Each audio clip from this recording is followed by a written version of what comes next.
Bonjour Louis de Gouillon-Matignon. Bonjour. Vous êtes le grand témoin sur France Info. Vous vous êtes fait connaître l'année dernière parce que vous êtes président de l'association de défense de la culture tzigane. Vous en avez beaucoup parlé et qu'à force d'amalgames et d'idées reçues, on a passé une année extrêmement compliquée en la matière. C'est pas fini. On sait qu'il y a eu les propos très durs qui ont été tenus à droite et à gauche. On se souvient évidemment de l'affaire Leonarda. Il se trouve que Amnesty International s'alarme aujourd'hui des Roms victimes de violences en Europe et en particulier en France. Et puis, ironie du sort, j'allais dire, ce rapport sort aujourd'hui, enfin c'est pas un hasard, 8 avril, c'est la journée internationale des Roms. L'occasion peut-être donc de donner un coup de magnéto en fait sur cette affaire, à la fois en arrière et regarder où on en est aujourd'hui. Les chiffres, on va en parler. Ce que dit Amnesty, c'est que le harcèlement des Roms devient toléré, en fait, Louis Gouillon-Matignon. J'imagine que ça vous étonne pas de lire ça. Eh bien écoutez, pas du tout, et en plus c'est corroboré par les derniers faits d'actualité.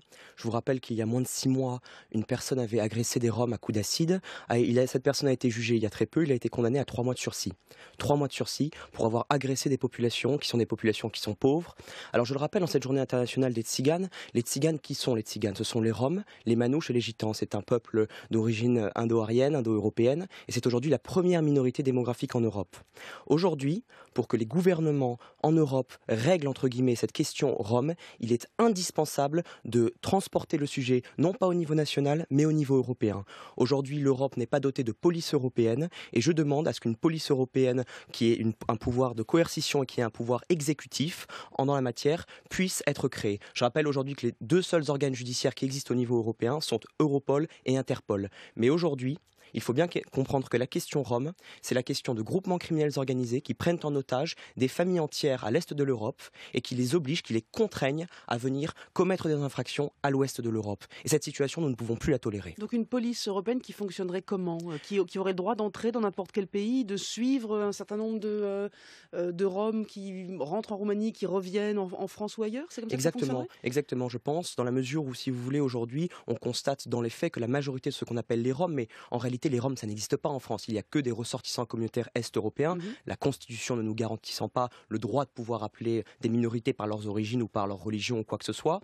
Bien sûr, je pense qu'une police européenne, un petit peu à l'instar des États-Unis et du FBI, n'est-ce pas, pourrait justement mettre un terme à toutes ces questions mafieuses, à toutes ces questions de groupements criminels organisés. Parce qu'aujourd'hui, ce qu'on constate dans les faits, c'est quelque chose de très simple.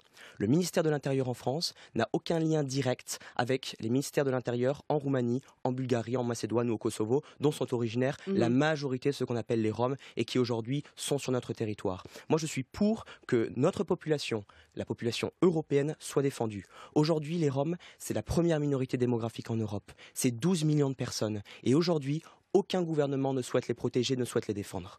Alors, comment on fait? Ça veut dire que cette police-là aurait le droit d'expulser, y compris d'un territoire, et ramener ces gens de chez eux? Ça paraît très compliqué quand Bien même. au contraire, non, la police ne serait pas là pour expulser qui que ce soit. La police serait là pour mettre un terme à ces espèces de mouvements de population, mettre un terme à ces pressions, un petit peu, si vous voulez, comme dans le cadre de la prostitution. Le cadre de la prostitution, il est simple. Ce sont des groupements criminels organisés, parfois qui sont armés, parfois qui ne le sont pas, qui prennent en otage, en général des mineurs, parce qu'ils ne sont pas, capables d'être poursuivis en justice dans les pays ouest européens, parce que la loi ne garantit pas, entre guillemets, que des mineurs soient poursuivis en justice. Cette police serait là pour, au contraire, protéger les familles et, au contraire, pouvoir accompagner les familles et pour pouvoir les défendre dans le cas de supposés conflits entre les pays est européens et les pays ouest européens. En d'autres termes, cette police serait une espèce de garantie, une garantie qui protégerait l'intégrité, qui garantirait la sécurité à ces populations-là. Moi, je suis pour, si vous voulez, que ces populations qui sont profondément européennes, je me sens proche de ces populations, c'est notre peuple, c'est l'Europe, soient protégées. Ces populations ont le droit d'être sur notre territoire,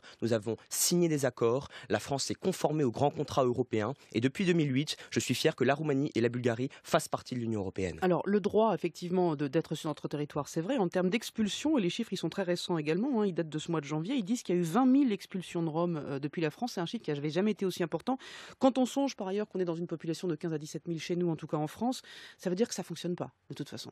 Non, ce qui se passe, c'est que la majorité de ce qu'on appelle les Roms, encore une fois, je vous le rappelle, il n'y a pas de Roms en France, vivent entre les frontières des pays ouest européens, commettent pour certains des infractions et après, si vous voulez, voyagent d'un pays à l'autre pour pouvoir ne pas être sous le joug de la législation et pour pouvoir éviter quelque expulsion que ce soit. Mais commettre des infractions ou pas, parce qu'il ne faudrait pas ramener non plus les populations roms qui se déplacent donc entre effectivement la Roumanie, la Bulgarie et ici, à simplement une bande de mafieux. Bien sûr que non, bien sûr que non. Mais il y a une grande part quand même de personnes qui sont dans ce cas de figure-ci? Bien sûr que non, la majorité des Roms ne sont pas des mafieux et la majorité des Roms ne sont pas prises en otage. Mais je pense qu'aujourd'hui, ces populations ont besoin d'une réelle protection policière et ont besoin d'être, si vous voulez, intégrées de façon forte, de façon pleine et entière. La France, c'est ça. La France, c'est la liberté, c'est l'égalité, c'est la fraternité, c'est la République. La République se doit de protéger les personnes qui sont en situation de faiblesse. La République se doit de protéger les pauvres. Et c'est, si vous voulez, mon leitmotiv. C'est ce qui me, aujourd'hui, conduit à vouloir mener différentes actions, tant sur le plan légal que sur le plan culturel, auprès de ces populations. La France a un rôle à tenir au sein des concerts des nations.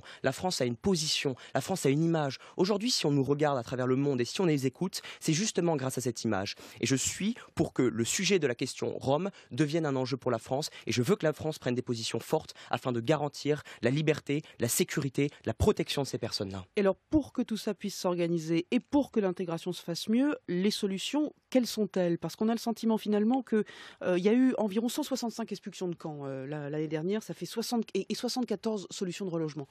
165, 74. Ça veut dire qu'il ne se passe rien au milieu. Comment est-ce qu'on fait pour que ces populations soient mieux intégrées?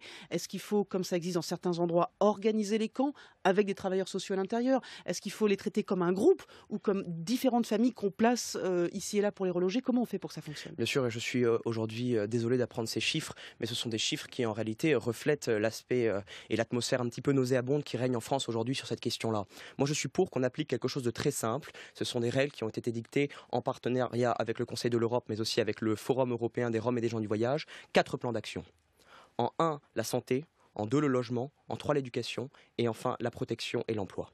Aujourd'hui, ces populations ont besoin d'avoir un lien direct avec les Français. Ces populations vivent sur notre territoire, ce sont nos concitoyens, ils vivent sur notre territoire. Donc ça veut dire qu'il faut démanteler les camps et reloger les gens famille par famille. Il ne faut pas démanteler les camps ou reloger les gens ou quoi que ce soit. Il faut accueillir ces personnes comme des personnes qui sont dans des situations de pauvreté, qui sont dans des situations compliquées. Moi, je pense notamment à tous ces villages étudiants qui existent un petit peu partout en France, dans lesquels on peut construire des espèces de petits habitats, qui sont des habitats parfois movibles, qui sont très très faciles à construire et qui ne coûtent pas beaucoup d'argent. Je le rappelle sur votre antenne, aujourd'hui, les Roms en France, c'est 17 000 personnes. Je pense que la France et ses 65 millions d'habitants a la capacité d'accueillir 17 000 personnes. Mais ça veut dire que vous voulez créer des sortes de villages Roms, en fait, c'est l'idée. Est-ce que, en termes d'intégration, c'est une bonne idée?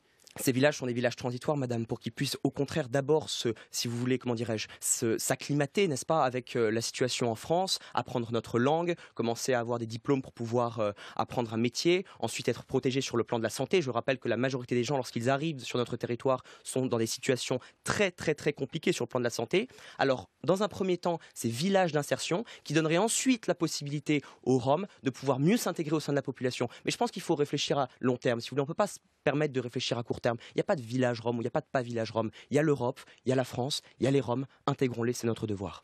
Louis Gouillon-Matignon, de Gouillon-Matignon, merci beaucoup d'avoir été avec nous sur France Info. Je rappelle que vous avez écrit Jean du voyage, je vous aime, c'est publié chez Michalon. Vous avez aussi écrit un dictionnaire tzigane. Et puis puisque vous parliez d'intégration européenne, vous êtes candidat justement aux européennes. Vous êtes dans une liste du Parti européen qui est conduite par vous-même. Donc vous aurez probablement largement l'occasion d'en reparler à ces occasions-là. Merci d'avoir été sur France Info.